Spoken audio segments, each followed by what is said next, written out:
Sabe, e se o maior problema, o maior obstáculo na jornada de fé não for a falta de esforço, mas sim a falta de visão?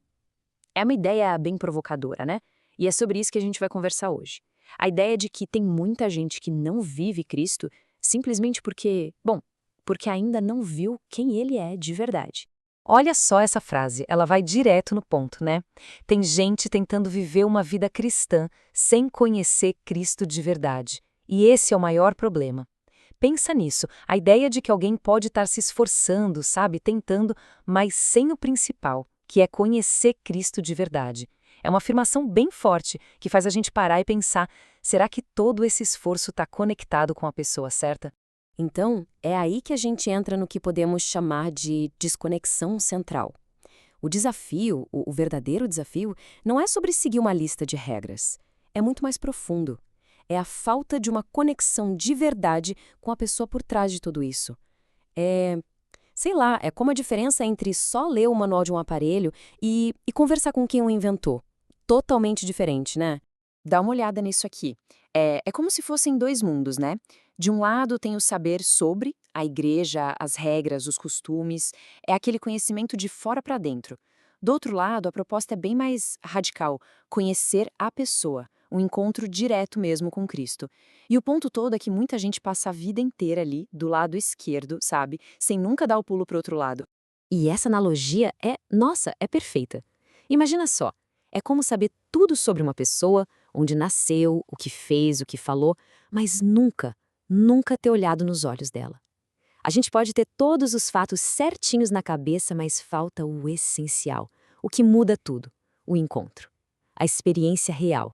Ok, então, se o problema é essa tal desconexão, qual é a saída, a solução? Bom, o texto de Colossenses dá uma resposta, e é uma resposta bem fundamental, mas de um jeito que a gente não espera.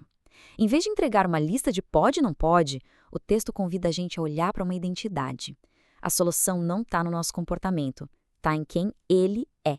E o primeiro pilar dessa identidade caramba, é de cair o queixo. Cristo como a imagem do Deus invisível. Para e pensa no que isso quer dizer. Aquilo que é divino, que por definição não dá para ver, se torna visível nele.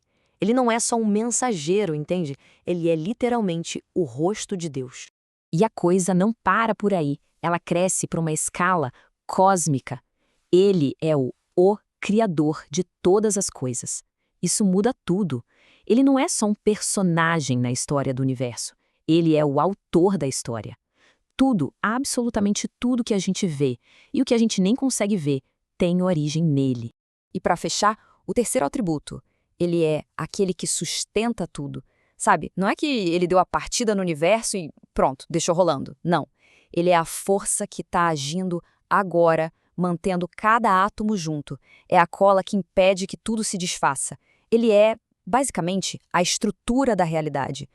Então, entender esses três pontos não é só um papo cabeça de teologia, sabe? É uma revelação que vira o mundo da gente de ponta cabeça.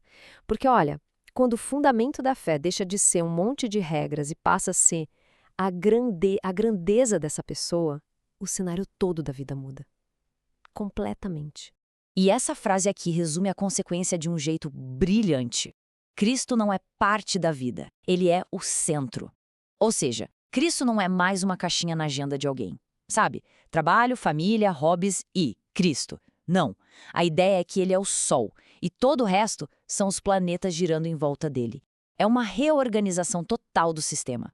Tá, mas e na prática? Como é que essa transformação rola? Pensa numa reação em cadeia. Primeiro acontece o ver, um entendimento real da identidade de Cristo. Aí, essa visão começa a reprogramar a mente, a mudar as prioridades, o jeito de olhar para as coisas. E o resultado? A vida muda. Mas não na marra, não por obrigação. Muda como um fluxo natural que vem dessa nova mentalidade. A ação vira um reflexo do que foi visto. E é isso que amarra tudo, que nos leva ao ponto principal. A conexão que não dá para separar entre o ver e o viver. A grande sacada aqui é que a vida cristã de verdade não é uma peça de teatro, algo que a gente encena. Ela é o reflexo, inevitável, de algo que foi visto com clareza. E aí a gente chega na frase que, nossa, resume tudo, só se consegue viver aquilo que realmente se viu. Isso diz tudo. A mudança por fora é resultado de uma revelação por dentro. A ação de verdade não nasce da força de vontade, mas de uma visão que captura a gente. Isso tudo deixa a gente com uma pergunta no ar, né? Nesse nosso mundo, lotado de distrações, que puxa atenção para tudo que é superficial, o que significaria hoje parar e realmente ver? O que seria necessário para ter uma visão tão, mas tão clara que ela sozinha transformasse o jeito que a gente vive? Fica aí a reflexão. Valeu por acompanhar a gente nessa análise.